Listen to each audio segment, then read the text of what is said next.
Sounds a bit mawkish, but this is a moment I will remember forever. Right, welcome to Project Cuckoo. 16th of April 2026. This is my local patch. Every year a cuckoo comes back here, well, the last 3 years anyway, and I'm kind of hoping that I'm going to hear him today, because it's about this time of the year that they're back.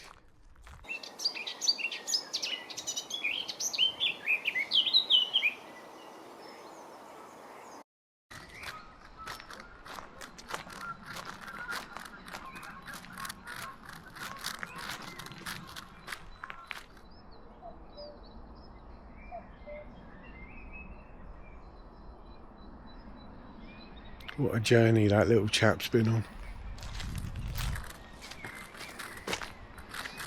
Now I'm going to try and find him.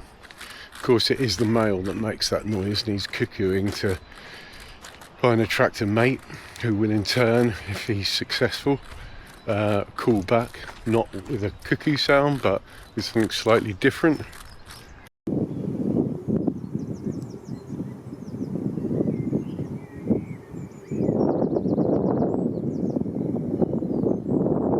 I managed to get the greater whitethroat there. They're beautiful looking birds as well. Another bird that's come all the way from sort of sub-Saharan Africa. It's not one of the birds that there we go.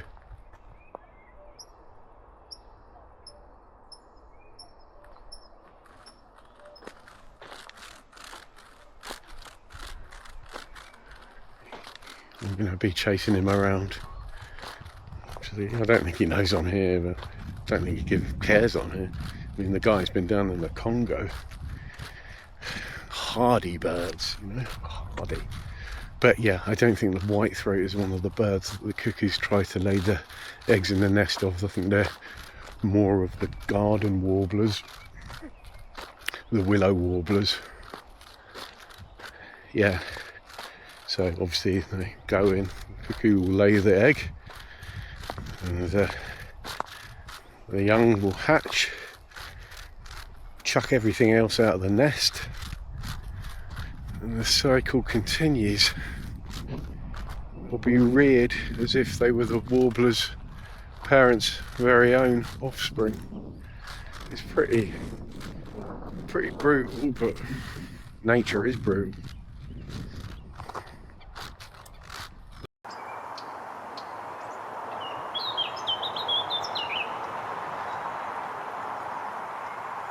The only thing with the cuckoo is I don't know what it looks like in flight, which, I mean, I know their size and obviously what they look like, but there's a lot to be said for knowing what a bird looks like when it's flying, and I think that only comes from experience rather than looking at stuff in videos.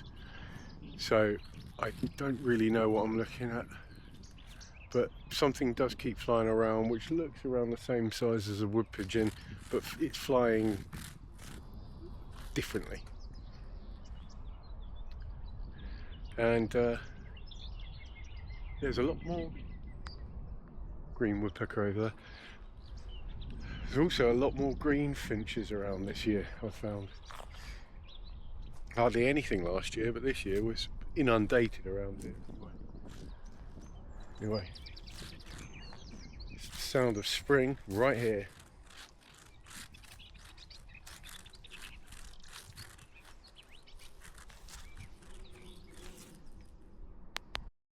Wow, so I think I was in a really lucky position where I'm standing, just looking out over the water there, and a bird landed in an old oak.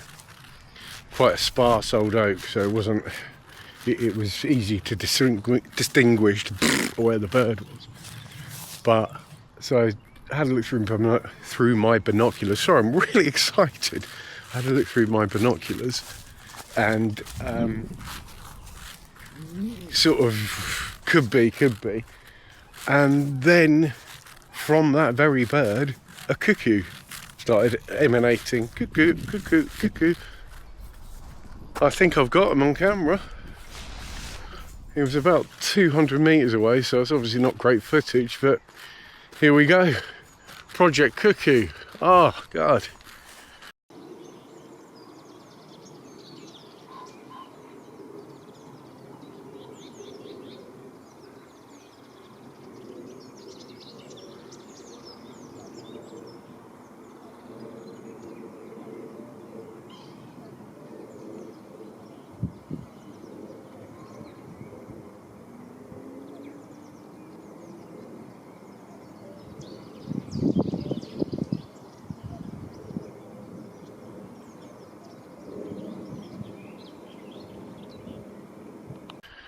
God, I love the countryside. Like, really love it. Christ. I could walk around here forever. In the spring. Perhaps not in the winter. It sounds a bit mawkish, but this is a moment I will remember forever. I remember when I first heard the cuckoo, the second year on the bounce here. Like, that memory is with me. I remember exactly where I was standing. I remember how I felt. But now I've seen one just in the tree over there. I will not forget this. I won't, you know, it's just one of those things that will now be imprinted on my mind, you know. Come, here he is again. He's following me around, actually. I think I've made a friend. Yeah. In the murk of winter, I'll sort of think about this moment and think about where I am, and it's just incredible. Large bird just flown over there. Anyway, over and out.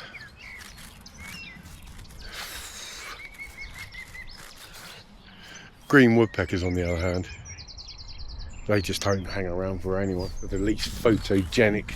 I mean, they're beautiful, but they are more skittish than any bird I've ever come across. Anyway, I'm waffling. I'm warbling. Alright, I'll speak to you soon. Bye.